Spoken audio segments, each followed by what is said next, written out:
Hello বন্ধুরা, MD Digitech YouTube চ্যানেলে আপনাদের সকলকে স্বাগত। আজকে আমি আপনাদের কাছে যে ভিডিওটা এনেছি সেটা হলো যে কিভাবে আপনি অনলাইনে ভিডিওর ইনকাম সার্টিফিকেটের জন্য আবেদন করবেন, তার সুন্দর একটা ভিডিও টিউটোরিয়াল।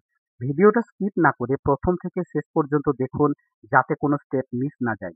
সেই সাথে ভিডিওটা লাইক, কমেন্ট ও শেয়ার করতে ভুলবেন না, যাতে তারাও এরকম প্রয়োজনীয় ভিডিও মিস না করে। তো চলুন শুরু করা যাক। প্রথমেই আমরা যে কোনো একটা তো চলুন আমরা যে কোনো একটা ব্রাউজার ওপেন করে নিই। তারপর ব্রাউজারে আমরা প্রথমেই এখানে আমরা সার্চ বক্সে এখানে লিখব ই ডিস্ট্রিক্ট দিয়ে আমরা সার্চ করব। দেখুন আমরা এখানে পেয়ে গেছি West Bengal E district applicant log in page. তো এখানে আমরা ক্লিক করব। ক্লিক করার সাথে সাথে দেখুন আপনাদের সামনে এরকম একটা ইন্টারফেস চলে আসবে। এটা হচ্ছে ওয়েস্ট বেঙ্গল ই ডিস্ট্রিক্ট এর অফিসিয়াল হোম পেজ। তো আমরা প্রথমেই দেখে নেব যে এখানে নিউ রেজিস্ট্রেশন করব, অর্থাৎ যাদের ইউজার নেম পাসওয়ার্ড নেই, তো তারা কিভাবে ইউজার নেম এবং পাসওয়ার্ড ক্রিয়েট করবেন, তো সেই প্রসেসটা আমি প্রথমেই আপনাদেরকে দেখাবো। তো এখানে নিউ রেজিস্ট্রেশন এখানে ক্লিক করবেন। ক্লিক করার পর আপনাদের সামনে এরকম একটা ইন্টারফেস চলে আসবে, যেখানে আপনার প্রথমে ফুল নেম, তারপর মোবাইল নাম্বার, তারপর ইমেল অ্যাড্রেস টাইপ করবেন। টাইপ করার সাথে সাথে নাম, মোবাইল নাম্বার এন্টার করার পর আপনারা নেক্সট ক্লিক করলে এরকম একটা ইন্টারফেস আপনারা দেখতে পাবেন, যেখানে আপনার ইউজার নেম এবং পাসওয়ার্ড ক্রিয়েট করতে হবে, তবে আপনার অ্যাকাউন্টটা ক্রিয়েট হবে। তো এখানে ইউজার নেম এবং পাসওয়ার্ড আমি এন্টার করে নেক্সটে ক্লিক করব। নেক্সটে ক্লিক করার পর তারপর আমার মোবাইলে একটা ওটিপি ঢুকে গেছে, সেই ওটিপিটা আমরা পরের স্টেপে এন্টার করব। তো চলুন করে নিই। দেখুন ইউজার নেম এবং পাসওয়ার্ড ক্রিয়েট করার পর এরকম একটা ইন্টারফেস আপনাদের সামনে চলে আসবে, যেখানে আপনাকে এন্টার ওটিপিতে আপনার মোবাইলে যে ওটিপিটা ঢুকেছে সেই ওটিপিটা এন্টার করতে হবে এবং সাবমিট করতে হবে। তাহলেই আপনার এই অ্যাকাউন্টটা ক্রিয়েট হয়ে যাবে এবং আপনি লগ ইন পেজে গিয়ে আপনার এখানে ইউজার নেম যেটা আপনি সিলেক্ট করেছেন সেই ইউজার নেমটা এখানে দিয়ে পাসওয়ার্ড যেটা ক্রিয়েট করেছেন পাসওয়ার্ডটা দিয়ে দেবেন। তারপর নেক্সট এখানে যে ক্যাপচা কোড, সেই ক্যাপচা কোডটা দিয়ে আপনি লগ ইন করলেই লগ ইন হয়ে যাবে। তো চলুন আমি আমার ইউজার নেম এবং পাসওয়ার্ড দিয়ে আমি ক্যাপচা কোড দিয়ে আমি লগ ইনটা করে নিই। দেখুন আমি আমার আইডি এবং পাসওয়ার্ড দিয়ে লগ ইন করে নিয়েছি। তো এরকম আপনারা একটা ইন্টারফেস দেখতে পাবেন। দেখুন বাঁ দিকে চলে আসুন, এখানে সার্টিফিকেট অপশনে ক্লিক করবেন। তারপর ডান দিকে দেখুন এখানে ইনকাম সার্টিফিকেট, এই ইনকাম সার্টিফিকেটে আপনারা ক্লিক করবেন। ইনকাম সার্টিফিকেটে ক্লিক করলে আপনারা নেক্সট এরকম একটা ইন্টারফেস দেখতে পাবেন, যেখানে আপনাকে এলিজিবল ক্রাইটেরিয়া, কি কি ডকুমেন্ট লাগবে এবং ফি ডিটেলস, এই সমস্ত কিছু এখানে আপনাকে দিয়ে দেওয়া হয়েছে। যেখানে ডকুমেন্ট কি কি লাগবে দেখুন, একটা রেসিডেন্সিয়াল প্রুফ লাগবে, তারপর একটা গ্রাম পঞ্চায়েতের প্রধানের কাছ থেকে একটা ইনকাম প্রুফ আপনাকে নিয়ে আসতে হবে, তারপর আপনার একটা ফটোগ্রাফ লাগবে। তো এই তিনটে ডকুমেন্ট আপনাকে মাস্ট অবশ্যই লাগবে। তো এখানে আমরা টিক বক্সে এখানে টিক মেরে দিয়ে আমরা অ্যাপ্লাই এ ক্লিক করব। তো দেখুন তারপর আপনাদের সামনে এরকম ধরনের একটা ইন্টারফেস চলে আসবে। তো এখানে দেখুন প্রথমেই আছে স্যাচুরেশন, এখানে আপনাকে সিলেক্ট করতে হবে মিস্টার, কিংবা যদি আপনি ফিমেল হন তাহলে মিসেস সিলেক্ট করতে হবে। আপনার ফার্স্ট নেম যেটা আছে সেটা দিয়ে দিতে হবে, তারপর মিডল নাম যদি থাকে তো দিয়ে দেবেন, না থাকলে দেবেন না। লাস্ট নেমটা অবশ্যই দেবেন। তারপর আপনার এখানে ডেট অফ বার্থ এন্টার করতে হবে, তারপর এজটা অটোমেটিক এখানে ক্যালকুলেট হয়ে বসে যাবে। তারপর জেন্ডার সিলেক্ট করবেন, আপনি মেল না ফিমেল।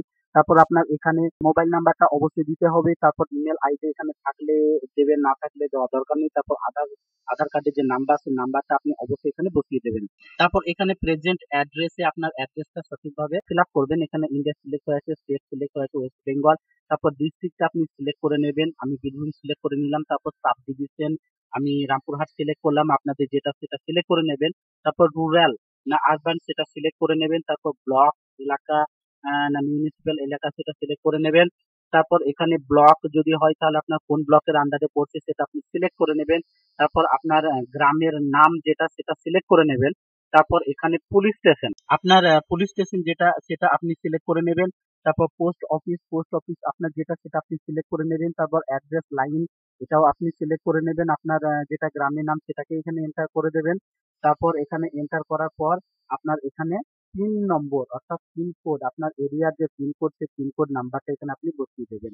তারপর বসিয়ে দেওয়ার পরে আপনি এখানে save and next A click করবেন। সেভ অ্যান্ড নেক্সট করার পরে আপনার কাছে এরকম একটা ইন্টারফেস চলে আসবে, যেখানে আপনার অ্যাপ্লিকেশন ফর ইনকাম সার্টিফিকেটের প্যারেন্ট এবং হাজবেন্ডের ডিটেলস এন্টার করতে হবে। তো চলুন এখানে রিলেশনশিপ আমি প্রথমে ফাদার সিলেক্ট করে নিলাম। তারপর আপনার এখানে স্যালুটেশনটা সিলেক্ট করবেন মিস্টার, যদি আপনার মা গার্জেন হয় তাহলে আপনি সেই ক্ষেত্রে মিসেস করবেন। তারপর ফার্স্ট নেম এবং লাস্ট নেম দিয়ে দেবেন। তারপর এখানে পার্মানেন্ট অ্যাড্রেসটা যদি সেম একই হয় তাহলে এখানে টিক বক্সে টিকটা মেরে দেবেন। তারপর এখানে আপনি চলে আসবেন, এখানে আপনার যে অ্যানুয়াল ইনকাম, সেই অ্যানুয়াল ইনকামটা আপনি এন্টার করে দেবেন। তারপর এখানে ইনকাম ইয়ারটা আমি 2021-22 কারেন্ট ইয়ারে করছি তাই ওটা করে দিলাম। আপনি এখানে বিজনেস টাইপ বা কি ধরনের কাজ করেন বা পেশা, বাবার যে পেশা সেই পেশাটা আপনি এখানে এন্টার করবেন। আমি এখানে এন্টার করে দিলাম ফার্মার। তারপর এখানে রিজন কিসের জন্য আপনি সার্টিফিকেটের জন্য অ্যাপ্লাই করছেন সেটা আপনি এখানে আধার করলেন। আধার করার পর তারপর এখানে আপনি কারণটা লিখে দেবেন যে কি কারণে আপনি সার্টিফিকেটটা অ্যাপ্লাই করছেন। তো আমি এখানে টাইপ করে এখানে আমি কারণটা এন্টার করে দিলাম যে স্বামী বিবেকানন্দ স্কলারশিপের জন্য আমার এই ইনকাম সার্টিফিকেটটা দরকার, তো সেটা আমি টাইপ করে দিলাম। এবার আমি এগুলো সবগুলো ঠিকঠাক ভাবে টাইপ করার পর এখানে টিক বক্সে টিক মেরে দিয়ে সেভ অ্যান্ড নেক্সটে আমি ক্লিক করব। তো চলুন সেটা করে নিই। সেভ অ্যান্ড নেক্সটে ক্লিক করার পরে তারপরে আপনাদের সামনে এরকম একটা ইন্টারফেস চলে আসবে, যেখানে পুরো অ্যাপ্লিকেশনটা আপনি একবার চোখ বুলিয়ে দেখে নেবেন, কোথাও কিছু ভুল আছে কিনা বা কোনো মিস্টেক কিছু করেছেন কিনা সেটা একবার চোখ বুলিয়ে দেখে নেবেন। যদি সবকিছু ঠিক থাকে তাহলে আপনাকে এবার একটা সাপোর্টিং ডকুমেন্টে ক্লিক করতে হবে। এটা ক্লিক করলে পরেই আপনার সামনে এরকম একটা ইন্টারফেস চলে আসবে, যেখানে আপনাকে রেসিডেন্সিয়াল প্রুফ হিসাবে আপনার আধার কার্ড কিংবা ভোটার কার্ড কিংবা রেশন কার্ড যে কোনো একটা আপলোড করতে হবে। তারপর আপনার নিজের ফটোগ্রাফ আপলোড করতে হবে। তারপর গ্রাম পঞ্চায়েতের প্রধানের কাছ থেকে এনেছেন সেটা এখানে আপলোড করতে হবে। তারপর যে কোনো একটা ডকুমেন্ট আপনি দিলেও দিতে পারেন। তারপর এখানে আপনাকে সেভ অ্যান্ড নেক্সটে ক্লিক করতে হবে। দেখুন আমরা 4টে ডকুমেন্ট সঠিকভাবে এখানে আপলোড করে দিয়েছি। তো এখানে সাপোর্টিং ডকুমেন্টের যে লিস্ট, সেই লিস্ট আপনাকে এভাবে শো করবে। তো তারপরে আপনি সাবমিট বাটনে ক্লিক করবেন। সাবমিট বাটনে ক্লিক করলে পরে আপনার সামনে এরকম একটা ইন্টারফেস চলে আসবে, অর্থাৎ এটা হচ্ছে আপনার অ্যাকনলেজমেন্ট রিপোর্ট। আপনি এটাকে প্রিন্ট করে রাখতে পারেন কিংবা আপনি এখানে যে এআই এর নাম্বারটা আছে সেটা আপনি নোট করে রাখতে পারেন। এই যে এআই এর নাম্বার, এই নাম্বারটা আপনি নোট করে রাখতে পারেন কিংবা আপনি এটাকে প্রিন্ট করে নিজের কাছে রাখতে পারেন। তো তারপরে আপনার এখানে ফিনিশ করবেন। ফিনিশ করার পরে আপনার অ্যাপ্লিকেশনটা পুরো কমপ্লিট হয়ে যাবে। তো এবার আমি আপনাদেরকে দেখাবো যে আমরা যে ইনকাম সার্টিফিকেটে যে অ্যাপ্লিকেশন গুলো অ্যাপ্লাই করেছি সেগুলো আপনারা ট্র্যাক কিভাবে করবেন। তো দেখুন এখানে সব থেকে বাঁ দিকে উপরে কোণে ট্র্যাক অ্যাপ্লিকেশন আছে, এখানে আপনি ক্লিক করবেন। ক্লিক করার পর আপনার সামনে এরকম একটা ইন্টারফেস চলে আসবে, যেখানে আপনি যে যে ইনকাম সার্টিফিকেট গুলো অ্যাপ্লাই করেছেন সেগুলো সমস্ত কিছু এখানে দেখাবে। যেটা আপনি এখন যেটা বর্তমানে করলেন সেটা দেখুন ইন প্রোগ্রেস দেখাচ্ছে, আর যেগুলো হয়ে গেছে সেগুলো অ্যাপ্রুভড বলে দেখাবে। তো যেগুলো হয়ে গেছে সেগুলো আপনি কিভাবে ডাউনলোড করবেন সেটা আপনাকে দেখাচ্ছি। দেখুন এখানে আপনার আছে ডাউনলোড অ্যাকনলেজমেন্ট, তার পাশেই আছে ডাউনলোড আউটপুট ডকুমেন্ট। এটা ক্লিক করলেই আপনার যে ইনকাম সার্টিফিকেট, ভিডিওর যে ইনকাম সার্টিফিকেট, অ্যাকচুয়ালি সেই ইনকাম সার্টিফিকেটটা পিডিএফ আকারে আপনার ডাউনলোড হয়ে যাবে কম্পিউটারে। তো সেটাকে আপনি প্রিন্ট করে তারপর নিজের প্রয়োজনীয় কাজে আপনি লাগাতে পারেন। তো আশা করি আপনাদেরকে ভিডিওটা অবশ্যই ভালো লাগবে। যদি ভিডিওটা ভালো লাগে তাহলে অবশ্যই একটা লাইক এবং কমেন্ট করে আমাকে জানাবেন। আর সেই সাথে বন্ধুদের সঙ্গে ভিডিওটি অবশ্যই শেয়ার করবেন। চ্যানেলে যারা নতুন আছে আমার এই চ্যানেলটিকে অবশ্যই সাবস্ক্রাইব করবেন, যাতে এরকম ডিজিটাল অ্যাক্টিভিটি গুলো আপনারা নিজেদের প্রয়োজনীয় কাজে লাগাতে পারেন। সঙ্গে থাকার জন্য ধন্যবাদ।